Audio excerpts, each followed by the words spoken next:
Oh, you're at 61 subscribers now. Yep.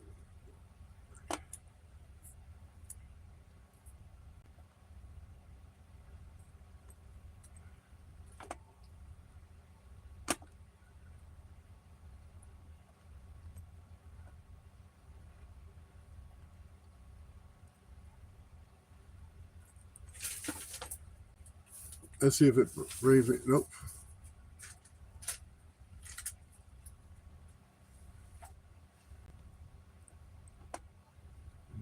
You gotta wait a second.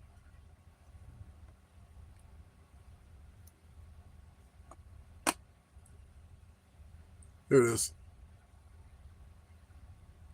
Let's see if it brings me back. Let everyone know I'm back, baby.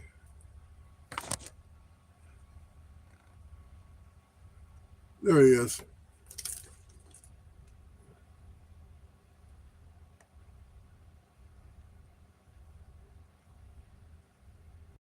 Yep, I'm back. All right.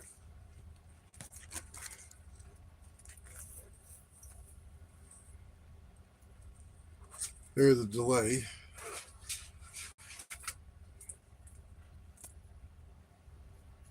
I don't know what was the last thing I showed them.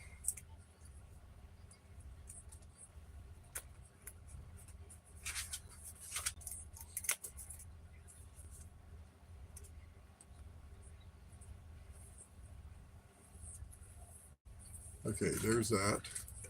Has anyone popped back in yet? Nancy's back. Welcome back, Nancy.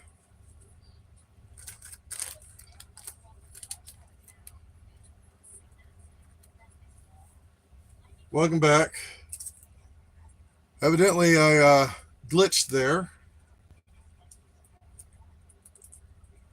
Do apologize for that. That's why I've got 2 screens up right now. Just in case that happened, I just happened to look up and saw the circle of death. I hate when that happens, don't you? The circle of death. It came for me. Hopefully everyone comes back. I'll give them a few seconds.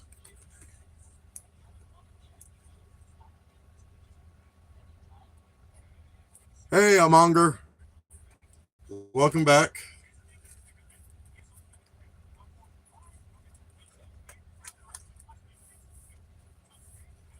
Let's see. Pulling these things out. Thanks, Bukaki. I appreciate you.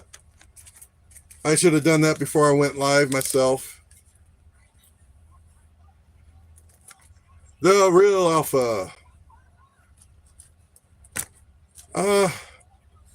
I don't know if I've got anything set up for donations yet.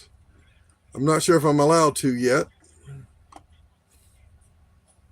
To do donations yet. Not sure. This is actually my first live.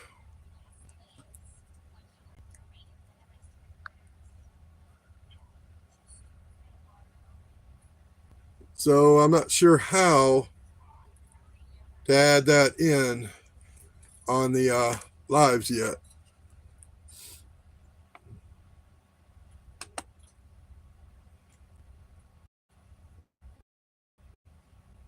But maybe on the next one.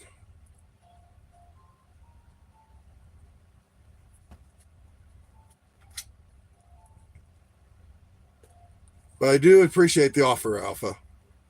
What? What was the offer? To donate, James. Oh.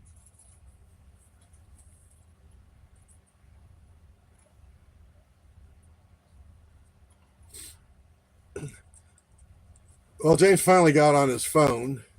I told him to go on my channel earlier, but... I did. Oh, you finally did? Yeah. Because you were coming over here to check that screen. Yeah, because I have my phone off and also it was dying.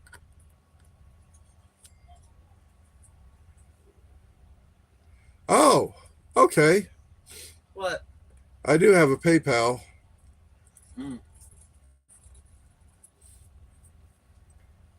Thanks, Nancy. I'll have to do that for the next one.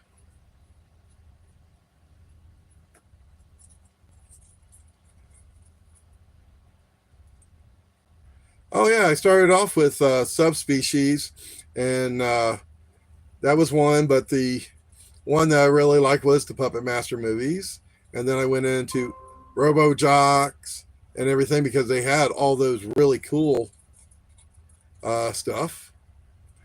Let's see, what did just light up there? I was at a ding. Well, Robo Jocks is a giant robot movie, and then they did a couple of other sequels, Robot Wars, and a few others. Another one of my favorite full moon productions was Oblivion and Oblivion 2, which had as Red Eye one of the actors from Back to the Future, Biff Tannen himself, as well as the Doctor, Mr. George Takei,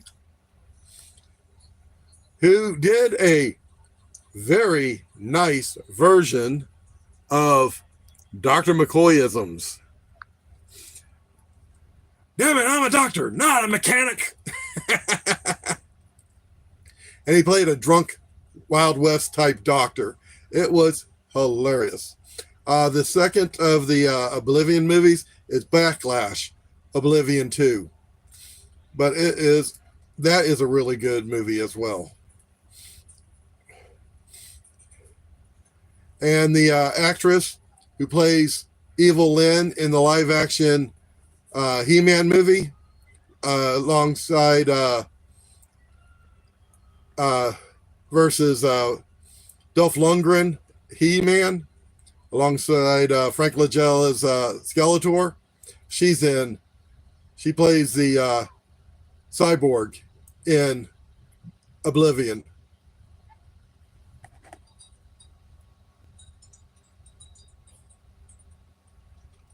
Oh yeah, Head of the Family is a good one. Bukeki, have you seen Shrunken Head?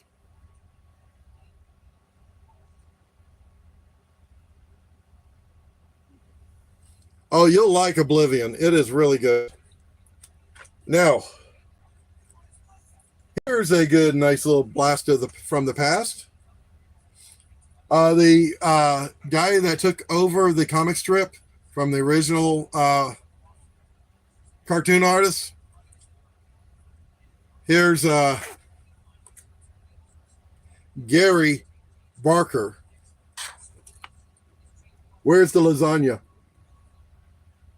Met him at a little convention over in Lake County off of 27.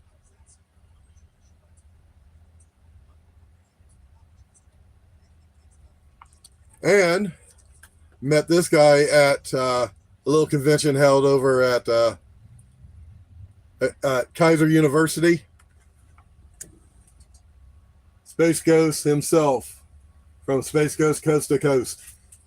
He also shows up in Aqua Teen Hunger Force, pretty much as himself.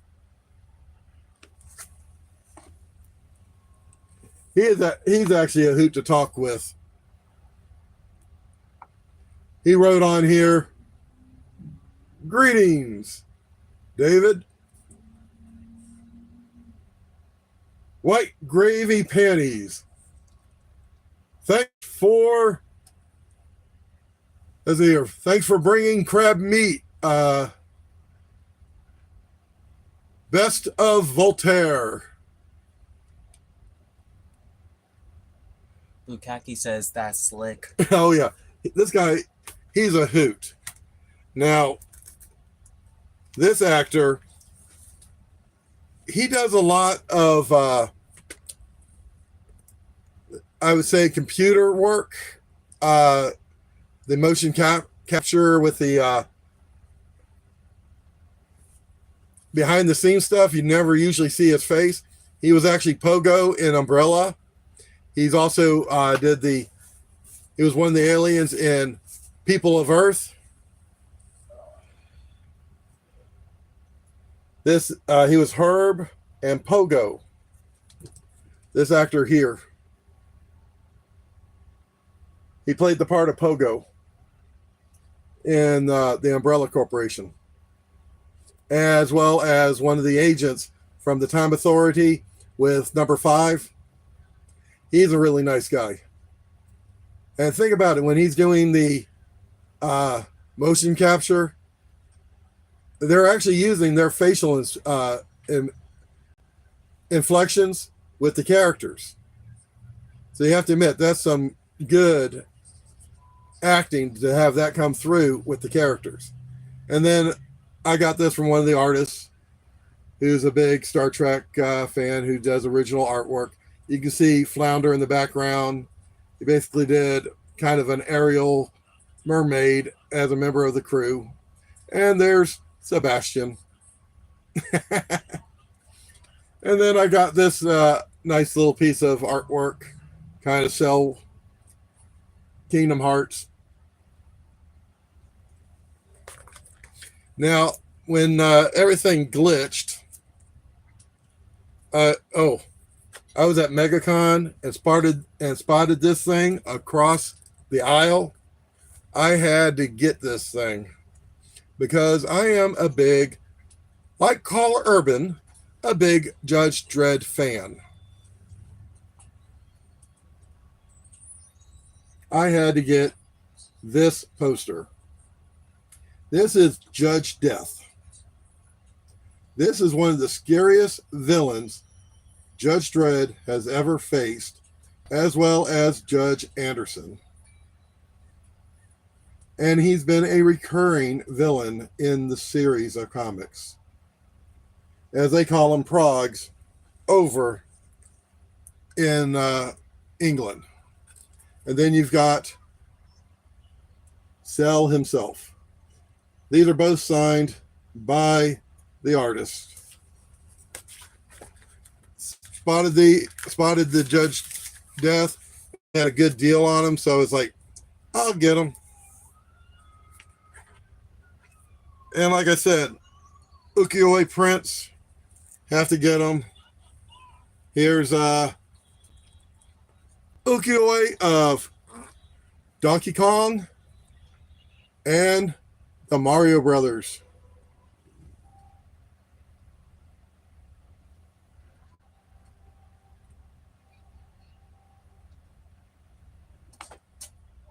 I'll make sure you guys get a good view of this one. Try to make sure there's no glare. And this one is the Kingdom Hearts ukiyo-e.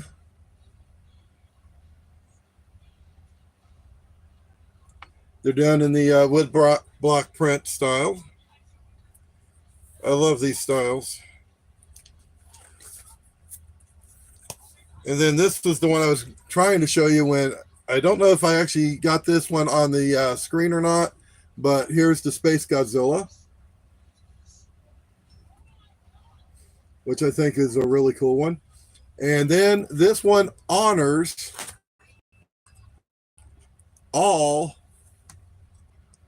the old, basically done in a card form of each of the different eras of Godzilla, done in their individual cards, all the way up to 1975. The artist did all of them. And he even signed the card for me. It's like, it is awesome, including Jaguar. And then another convention I went to, this is hard to find. Godzilla signed print.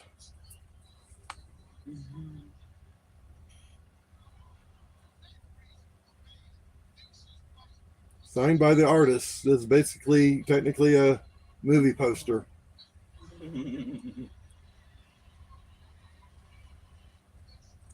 From Japan. It is really cool. It's actually signed in the bottom corner.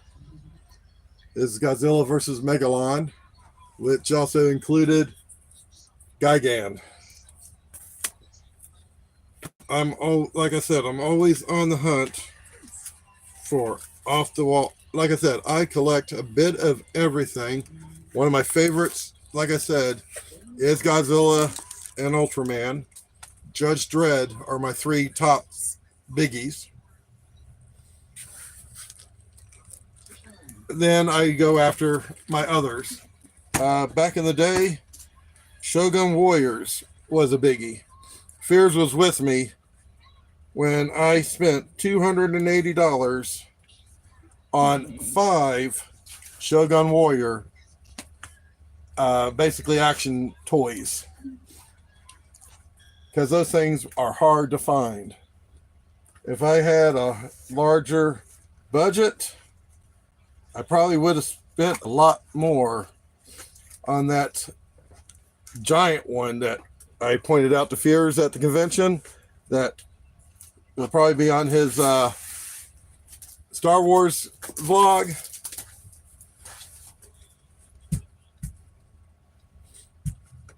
Noel Sideshow movie guy says hello, James. Hello. Hello. To quote Riff Raff from Rocky Horror. All right, here. Okay, Noel. Hi.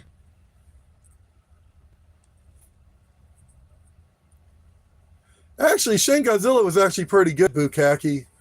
They're actually a Shin Godzilla 2 coming out, which should actually continue on from where the first one left off.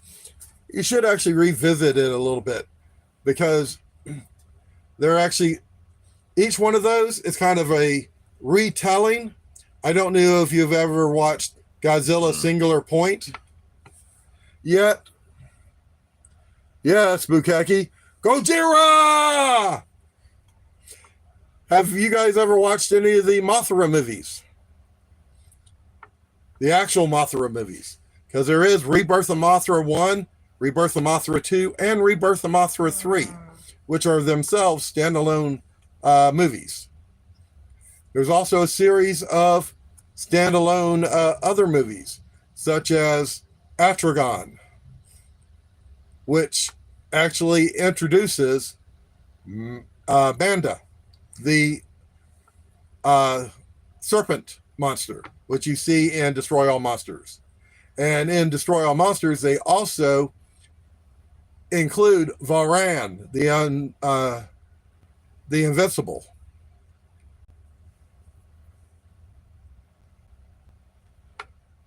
Do you remember when Traumatic. Fears yelled that Yes. in a museum at a bunch of Japanese tourists? What?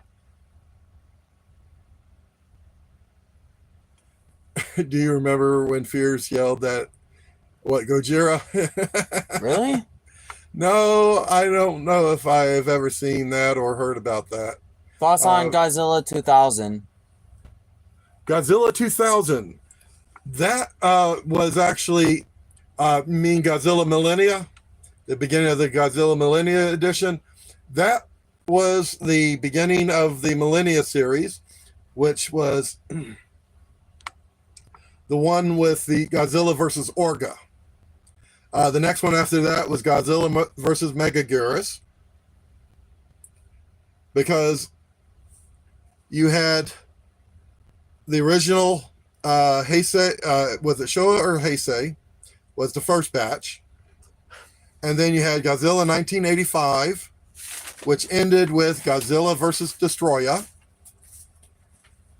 Then you had, after Destroya, then they started it with, then Toho allowed the rights to Sony, which is why we got Matthew Broderick and Godzilla 1999 with the giant iguana Godzilla, with the giant radioactive iguana. And for Godzilla Millennia, we ended up with Godzilla 2000 with Godzilla versus Orga. So Godzilla 2001 was Godzilla versus Megaguirus. Then we ended up with the other one, so it became the Millennia series. and so forth and so on. But also with the Godzilla Millennia series, we also ended up with the Gamera rebirth set of movies with Gamera, Guardian of the Universe, Gamera, Advent of Legion, Gamera, Revenge of Eris, and then a few years later, Gamera the Brave. Because we only had, before that, 10 Gamera movies. And there's been a lot of fans wishing to have a Godzilla versus Gamera movie. Which, because they're two different movie companies, unless the two companies get together and say, yeah, you'll probably never will. But to tell you the truth, I was just glad to have a new Godzilla movie. And believe it or not, there was actually supposed to be 2 more American Godzilla movies after the 1999 one. But after the Toho saw what came out, Toho said no more. And that's why it was so long before Toho allowed Legendary to do the Legendary movie. Because when they did Godzilla, the 50th movie, 50th anniversary movie over in Japan, Godzilla Final Wars, they included, now they had included in previous Millennia editions, mentioned the American Godzilla in the movies. That supposedly Godzilla attacked New York and such. And they that is unconfirmed and such. And then in Godzilla Final Wars, you got the bad CGI Godzilla battling Godzilla in Sydney, Australia. And Godzilla tail swiping him right off the bat and then fire breathing him, and the Exilian going, God damn, tuna head. I knew he was no good. Next. That was a hoot. But yeah, Godzilla 2000 opened the door, Franco, for more Godzilla movies to be produced. A lot of times the first one of the series isn't the best, but they're trying to get it out there and get the audience wanting more. Like Godzilla 1985, when Godzilla actually attacked, I believe it was, I think it was Japan. And America launched a nuke after the Japanese used Cabian missiles to stop Godzilla. And then guess what? Someone launched a nuke and re-energized him, and he came back. It was like, oh, yeah, stupid idiot. It was actually during the Showa era with the time-traveling aliens, and Mecha King Ghidorah came in. Yeah. Pixel says, Toho said no more. Until Legendary. And Legendary paid good homage to the characters. Yeah. And that's why they've been allowed to do that. And they allowed only limited with Rodan, King Ghidorah, and Mothra. And King Kong. King Kong's American. Really? King Kong has always been American. That is the reason why the only time King Kong was, because originally with the Japanese Godzilla versus King Kong movie of old, it was the original movie was supposed to be Godzilla versus Frankenstein, if I remember correctly, and they changed it to King Kong. And originally in Japan, Godzilla wins. In America, King Kong kind of wins, but it actually became even. Bukaki says, do you think King Kong was just pissed that there weren't Kong-sized bananas?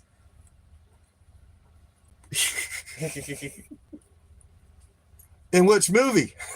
Yeah.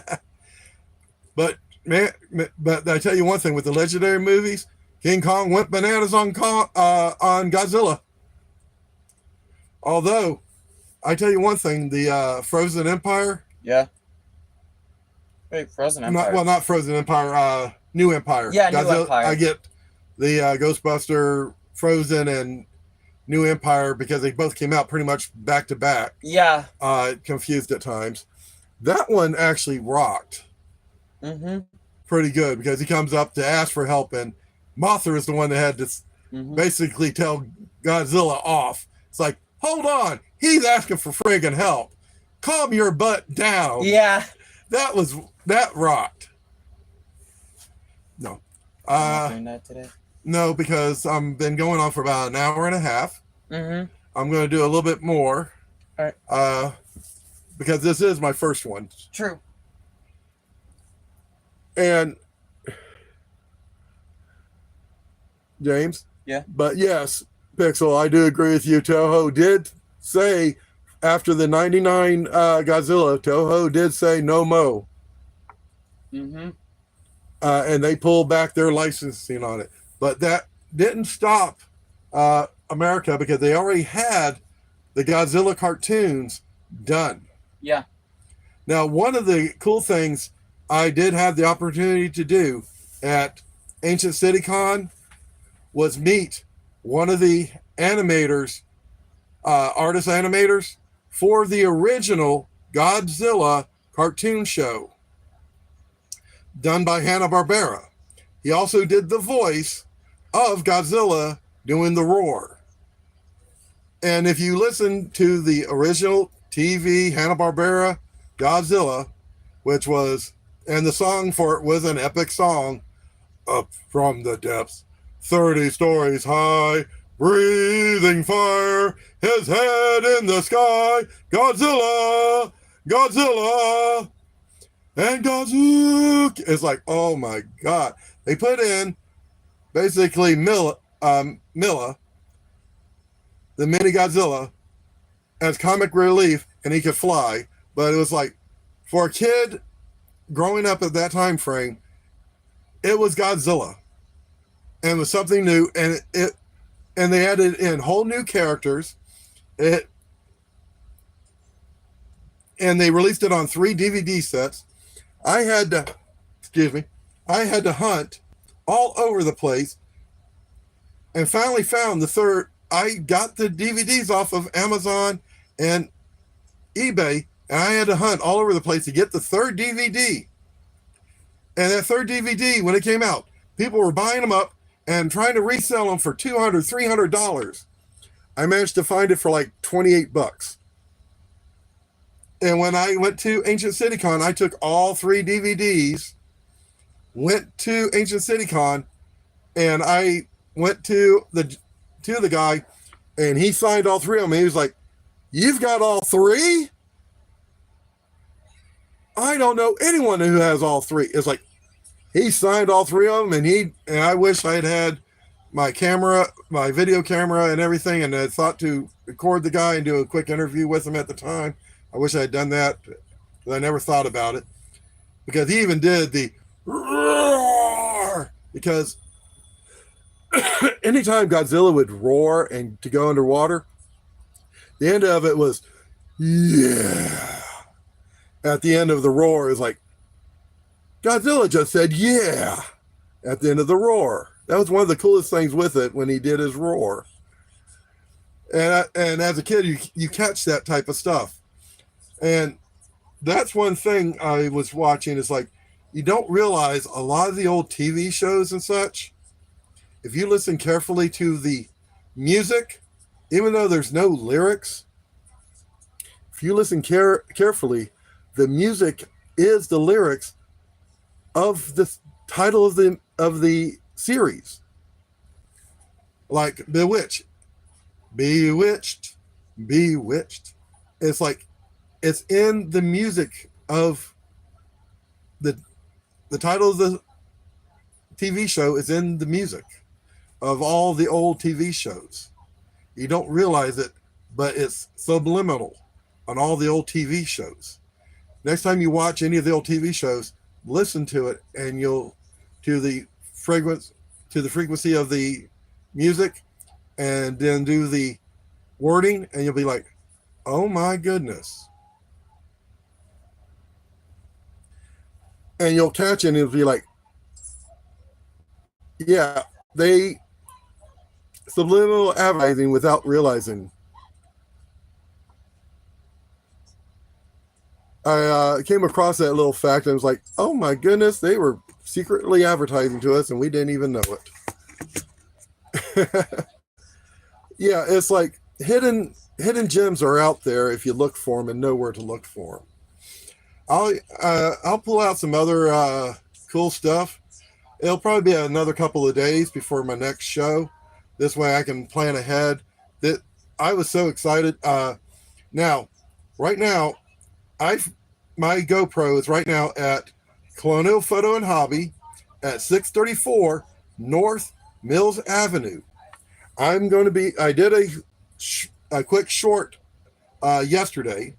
I'm going to be, once I get my GoPro back tomorrow, and I'm not sure if I can do a longer. I can go live on my phone tomorrow, which I'm doing right now. I'm going to do a interview with the owner there at the store. This store, okay, it looks like I had a quick glitch and I had to reconnect. This Colonial Photo and Hobby has been around since 1971. It actually opened up at another location there near its current location. I used to go to that store when I first came to Orlando, when I was going to the 6th grade at Hillcrest Elementary School, about a block away. I get out of school and I down to Colonial Photo and Hobby because I was fascinated with rockets and train sets. And that was the store to go to. So I'll do another in real life vlog from there, probably tomorrow when I go in there. And this is one of the coolest stores. If you, they do trains, puzzles, games, models, cameras, photography. If I couldn't download the footage from the zoo or the lake jump or SeaWorld or other stuff, I took it there. They are recovering all the footage as we speak, and I'll be able to pick it up tomorrow. It's costing because I forgot to format the SD cards in my camera. It's an expensive lesson that I'm learning, but I'm learning it. But these guys are wonderful. It ain't the first time I've had to go to them to recover lost film or pictures before. So I knew where to go to recover stuff.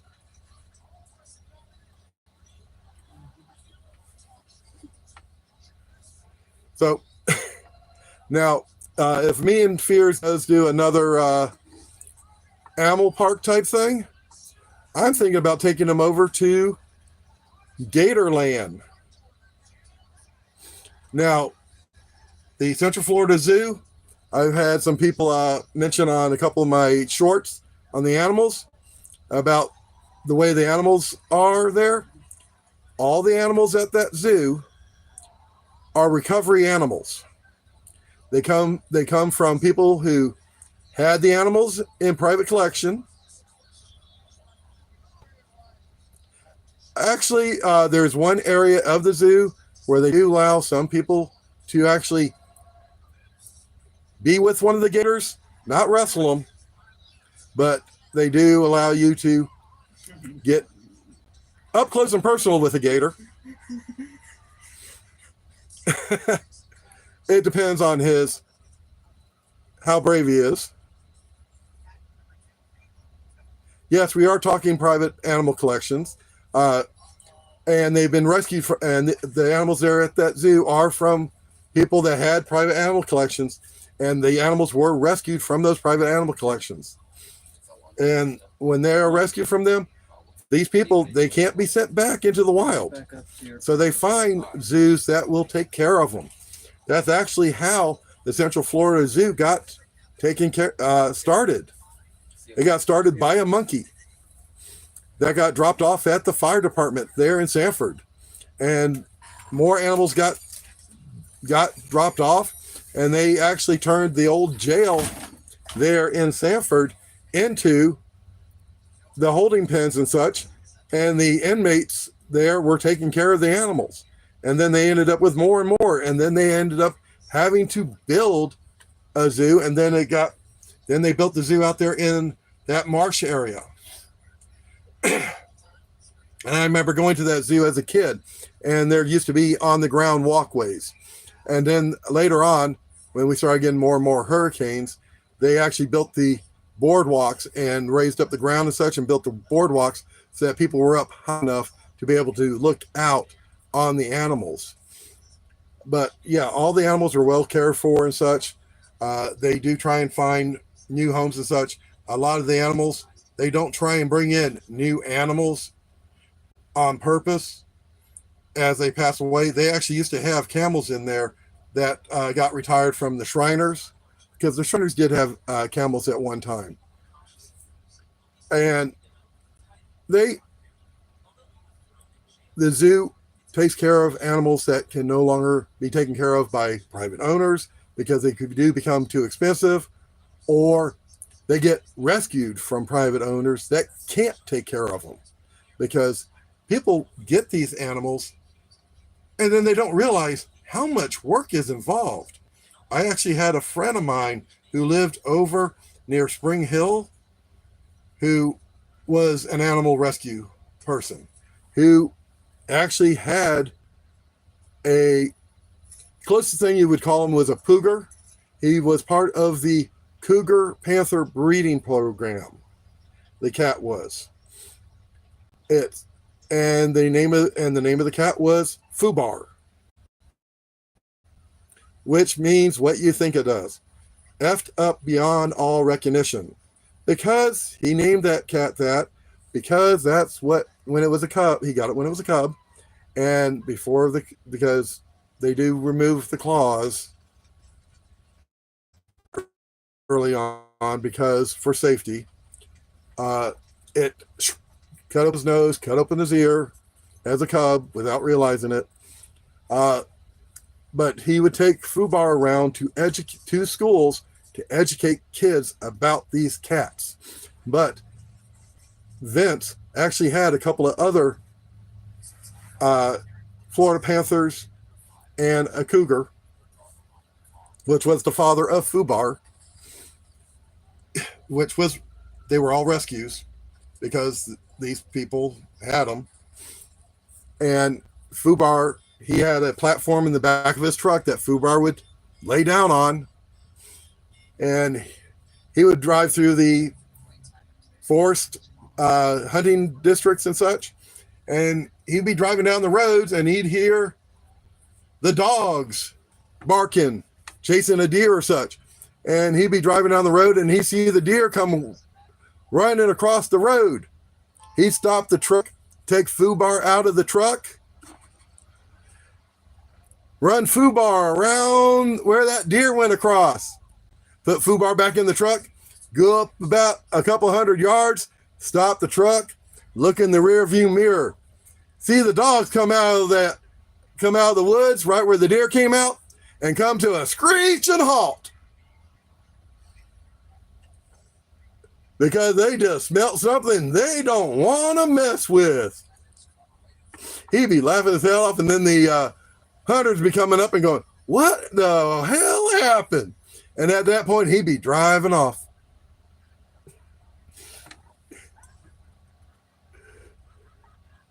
I mean, it was a hoot. Another old friend, unfortunately, my friend Vince passed away many years ago. I don't know how many of you heard about the worker that got mauled by a tiger up in Webster, Florida. He was helped. Basically, he was working at this place over there in Webster, Florida, to get his He had to do a whole bunch of volunteer hours working with big cats. And what I mean by big cats, tigers and lions, to get his big cat license so that he could help be a rescue for the bigger cats. Up to that point, he was only allowed to do rescues for the panthers and smaller. And he had panthers and wolves and such.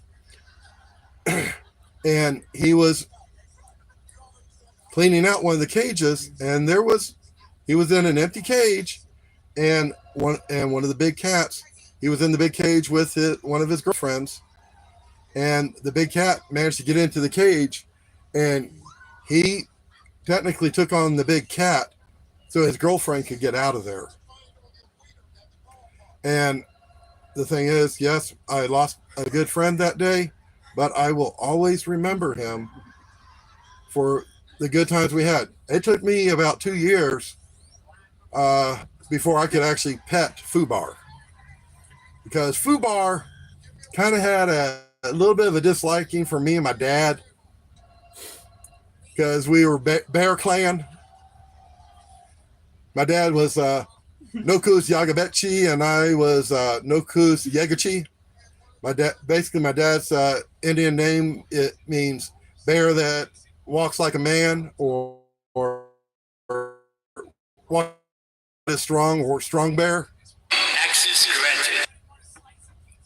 And my channel name, which is David at Hotele, which means wind, because my other Indian name is Hotele Yohola, which means wind singer, because I also a storyteller and stomp dance leader, because I know the dance songs and a lot of the Creek stories.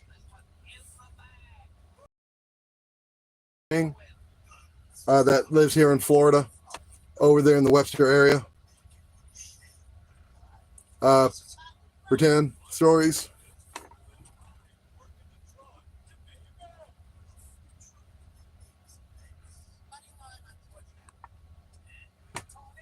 Am I still on, guys? I don't see anything after matter.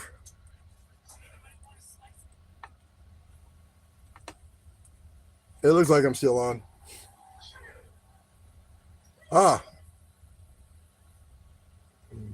Is everything okay? Yeah, okay. Things are going okay. We're of the first pioneers of Kissimmee. First pioneers of Kissimmee. Seminole matter? Is that what you were trying to say?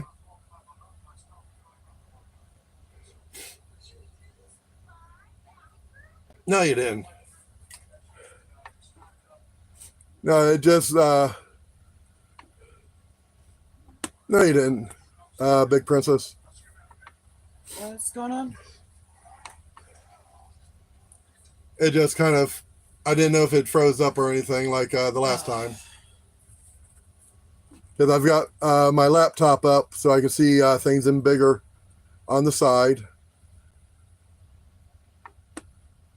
But it's pretty cool. Like I said, I was going to talk on a bunch of different subjects.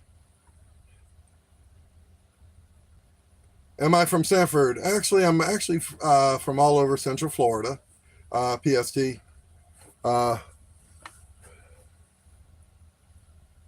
French.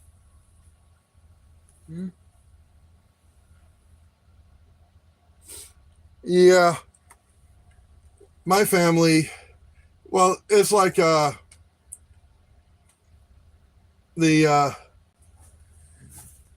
think it's Walt Whitman who said, my family didn't come over on the Mayflower, they met the boat. My one side of my family is Native American. The other, my mom's side of the family, actually did come over on the Mayflower, which is hilarious. The Springer side of my family, my mom's side of the family, the matriarch came over on the Mayflower, and the patriarch came over on a later voyage, which to me is a hilarious thing. And my dad's side of the family is Muskogee Creek. So on my mom's side of the family, I do get some Penobscot Indian down the line. And from my dad, I get the Muskogee Creek Indian blood coming down.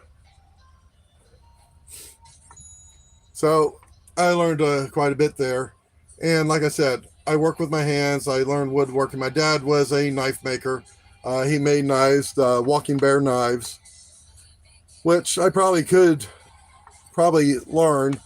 Unfortunately, my dad passed away about almost come next month, or actually October, end of September, beginning of October, will be 2 years, unfortunately. He was a good man. Unfortunately, I didn't know him for about 27 and a half years, but he still taught me a bit. Oh, yeah, I know the Boggy Creek area.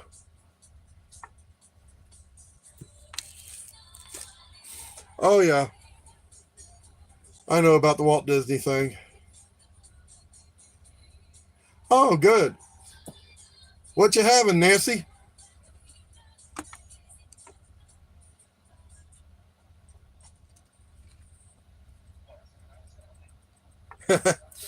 Oh, yeah, it's about dinner time for everybody. Let's see, it's 8:10. No problem there. I should go ahead and start wrap. Actually, I have 3 of my dad's knives. One is a antler handled knife. Basically, they're 2 Bowie knives that he made. One's antler handle, one's a bear jaw knife, and the other is an antler handle, but it's a skinning knife. The 2 Bowie knives are made out of leaf spring from a car. The skinner is made out of a saw blade. Oh, that's actually good. The other day, I actually made homemade chicken a la king using some chunk chicken, some cream of chicken soup, and some mixed vegetables, and some sour cream. And I used, believe it or not, red lentil pasta to keep it healthy for myself. Hey, every little bit helps. That red lentil pasta makes it really filling. As I said in some of my vlogs, I allow myself a cheat day every once in a while, but everything else has been healthy. Over the past year and a half now, I've been on a diet. About a year and a half ago, I was almost 400 pounds. I'm now, actually, believe it or not, I've broken 300 pounds. So I'm gradually losing it. And once a week to once every 2 weeks, I allow myself a cheat day where I might have a small amount of fries or a Reuben sandwich with a few fries, or one of my very guilty pleasures, corned beef and pastrami on regular hamburger bun type bread sandwich, but no tater tots.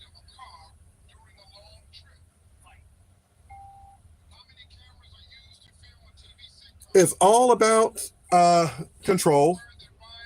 I can't drink regular diet soda because of the aspartame in it.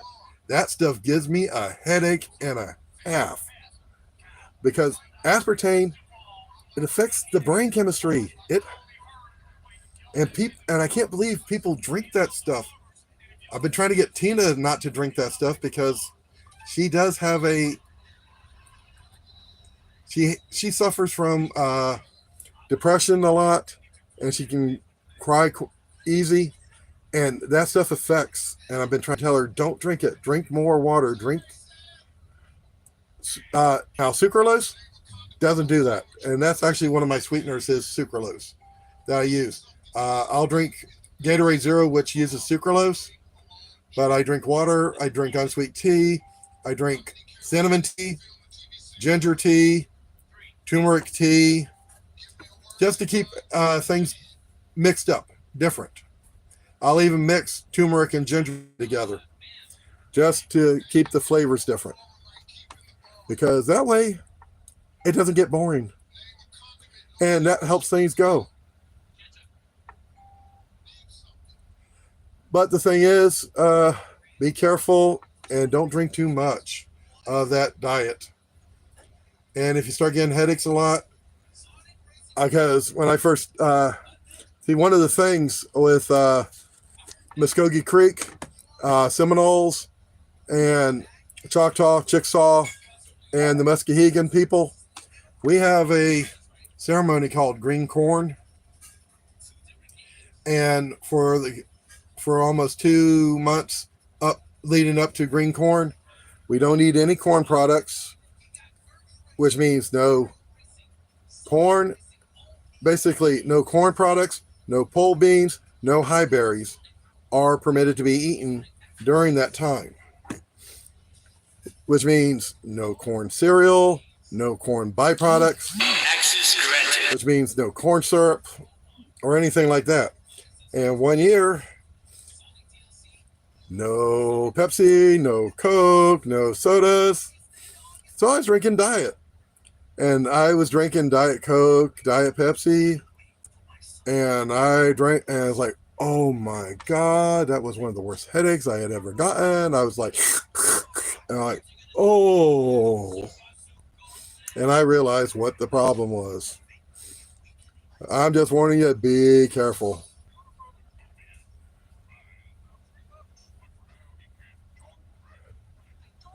I agree with you.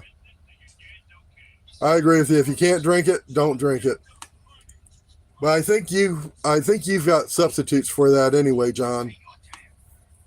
That you've discovered that you can substitute, right, John? That you've discovered. And fortunately, there is a substitutes that makes life a little bit easier so you can enjoy other items. But you can't put Crystal Skull vodka on cereal, princess.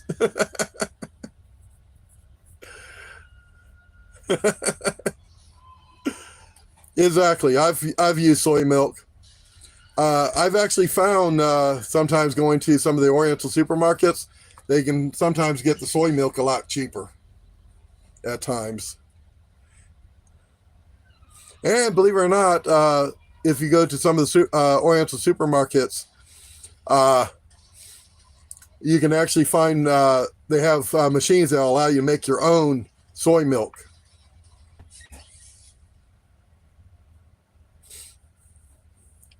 You'd be surprised what some of these Oriental supermarkets will have available for you. They even have machines that allow you to make your own mochi at home. You just put in the wash the rice, put it in there, put the ingredients in, and turn it on, and boom, boom, boom. Next thing you know, you've got homemade mochi, and you just make it and put it together and take it with you to work. It's like, dang. I don't drink milk as much as I used to. We primarily get the milk for mom-in-law and her coffee. So the running gag in the house, when I go to conventions and such, we always get her a new T-shirt that says something funny about coffee. We went to Ancient City Con. They had a Nightmare Before Christmas T-shirt that said, Nightmare Before Coffee. It's like, Mom. One time we saw a shirt that said, step away from the coffee and nobody gets hurt. She wore that to a restaurant. The waiter took one look at it. It's like, no problem. I'll be right back with your coffee. Oh, yeah. We like having fun. And she loves those shirts. Those are her favorite shirts. Mom's 82 82 years old now. Yeah. She'll be, I think, 80. Yeah, she'll be, I think, 82 this year. Yeah. Basically, after.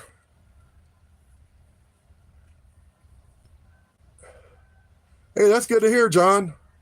That's good to hear. What did yours say? Oh.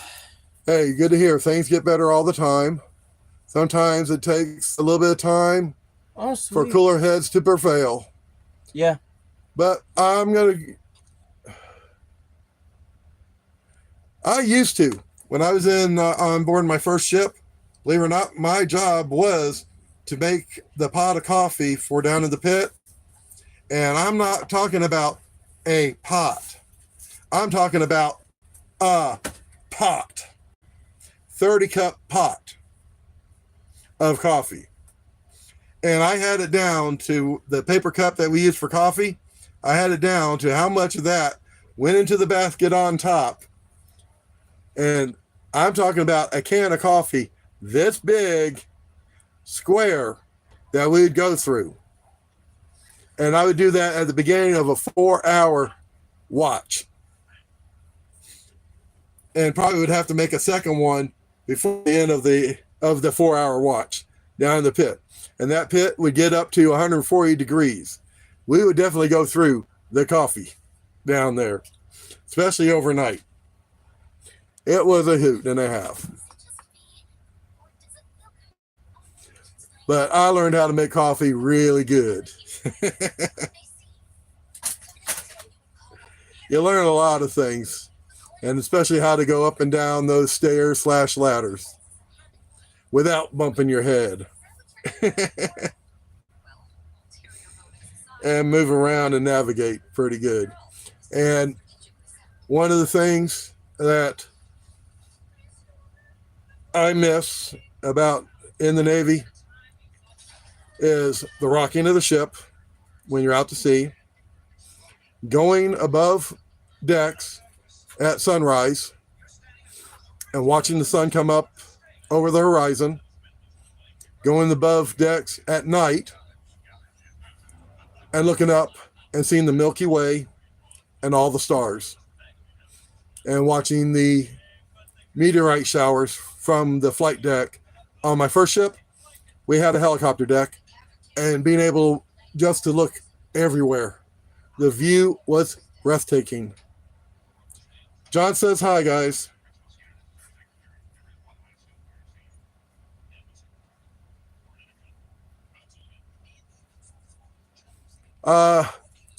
Hey, Princess, have you tried that new mushroom drink, Rise?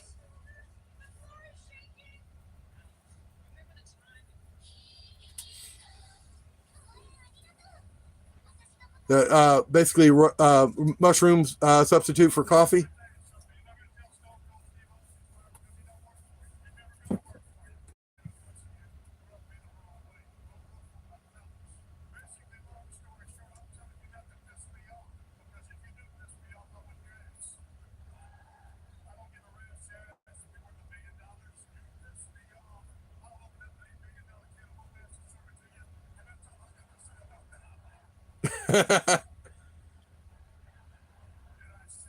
Yeah, there's quite a bit of stuff that you can find. Yeah, the lion's mane. Actually, they use about 3 or 4 different mushrooms with the stuff, and it's supposed to be a good caffeine substitute. That's supposed to help you wake up and be good for your stomach and everything. Neil Patrick Harris recommends it. Pretty good. I've actually seen Neil there at Hollywood Studios when I worked for the Backlot Tour. He's a nice guy.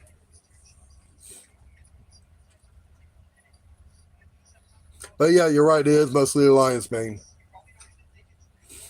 Well, I've been talking for almost 2 hours.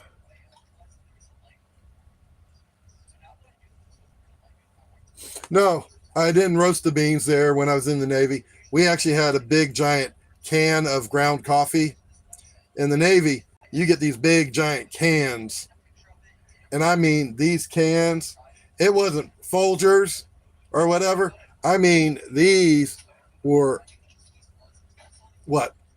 5, let's see here. You're probably used to the what's called the number 10 cans. Take about, I'd say, probably about 8 of those cans and put it into one giant can. And that's what type of coffee we used in the Navy.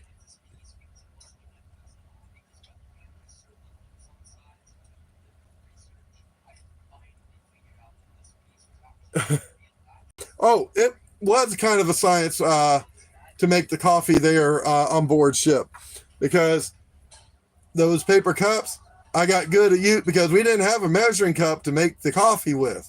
You had to eyeball it. So when I made it, I figured out how much of that cup I had to put into that little basket at the top of the percolator, because that's what we use, is those big 30-cup percolator pots. So it's like 2, and okay, about this much more with that amount of water. Start it going, and it come out perfect every time. So I got volunteered anytime it's time to make coffee. Seaman Apprentice Phillips, make the coffee. Aye, sir. Aye, Chief. On my way. Fireman Phillips, make the coffee. Yeah, because I was, because when I got the, because when you go in, you start as a seaman apprentice. Well, when I went through my seaman apprenticeship thing, I was fireman apprentice, became basically you got fireman recruit, fireman apprentice, fireman. Then you go into your third class, second class, first class ranking. Then you got chief, senior chief, master chief is the rankings for enlisted. So I was an E3 when I got out. The reason why I didn't make E4, which is third class, is because I left my first ship, went to A school, and went to my second ship. And in the time between moving from my first ship to my second ship, the qualifications for going from fireman to third class changed, and it went from this much requirements to holy shoot requirements to get signed off on. It's like, oh, yeah. Plus, with the shin splints and such, it made it even more difficult to pass the physical requirement testing. So I ended up getting out because I was able to do the mile run within the time allotted. So I ended up doing my allotted time and got out. But especially with all the injuries, I dislocated both shoulders, shin splints, knee injury. But I still remember my service, still miss it, still. Well, that's what the boatswain mates are called. Basically, you got seaman recruit, seaman apprentice, seaman. Yes, they're called that. And yes, the old joke for what's long, hard, and full of seamen? A submarine.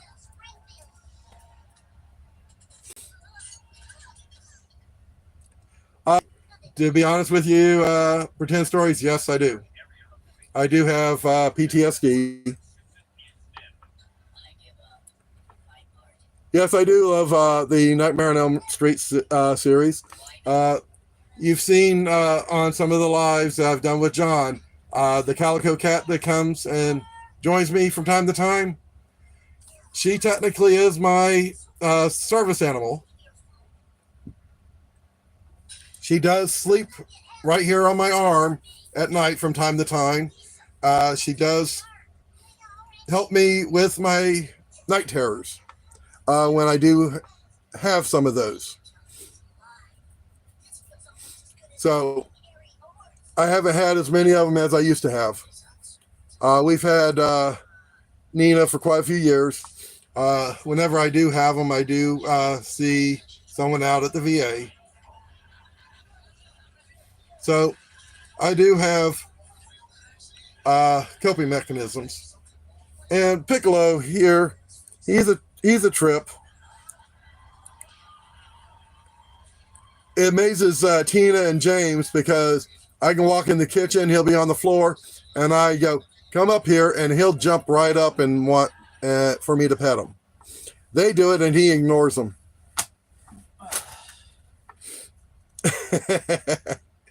But it's a trip. It's a trip. Everything gets better all the time. But yeah, I've been talking now to you guys for about 2 hours. I'm going to go ahead and call it night so I can next slot for everybody. If that's okay with everyone. Oh, the beam cannon. Okay. Yeah, let me guess. From the shadows? What? From the shadows in Babylon 5? Or from the Minbari? Yes. I was a big fan of Dead. Babylon 5. Oh, Dragon Ball Z. Mm-hmm. Oh, Kamehameha!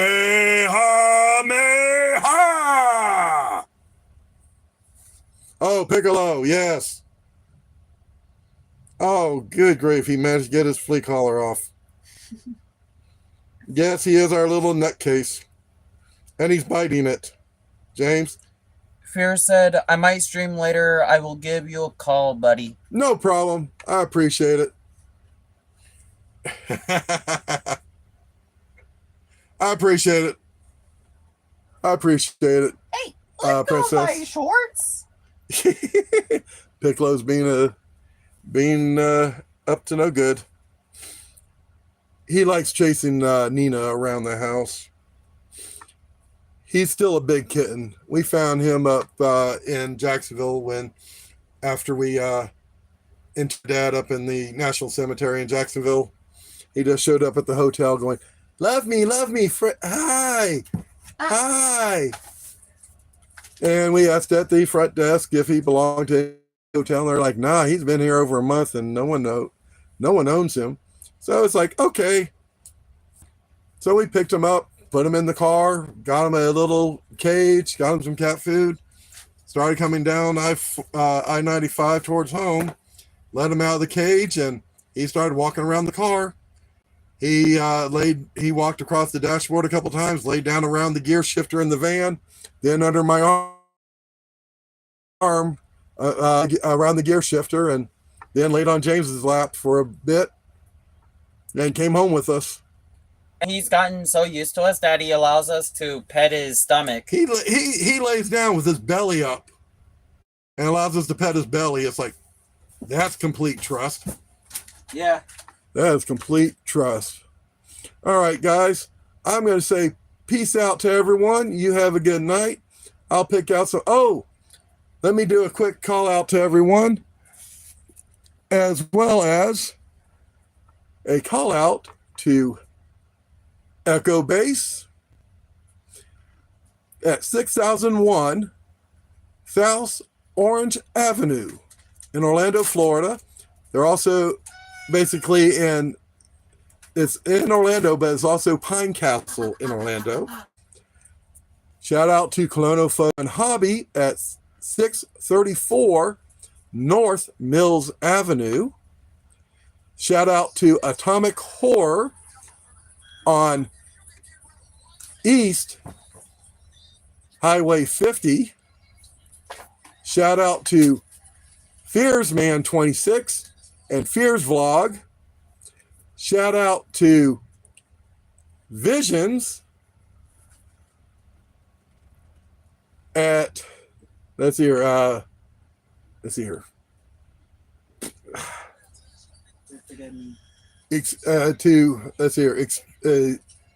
Extreme Visions, if I remember correctly. And shout out to Lantern. Please look them up and subscribe to them as well.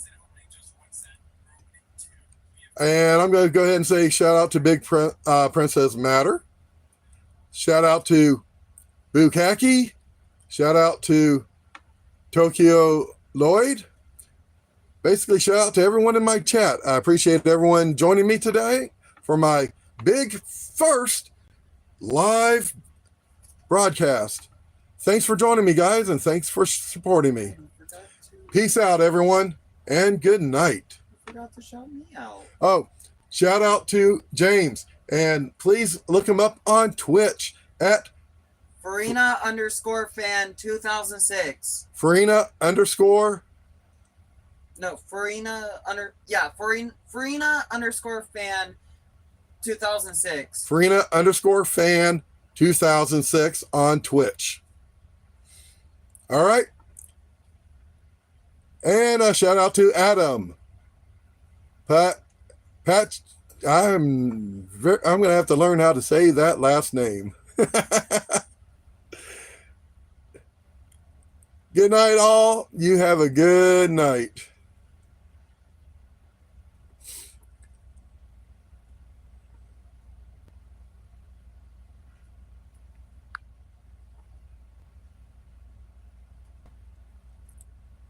And again, thanks to Larry. Thanks, John, for passing it on from Larry. Tell him thank you.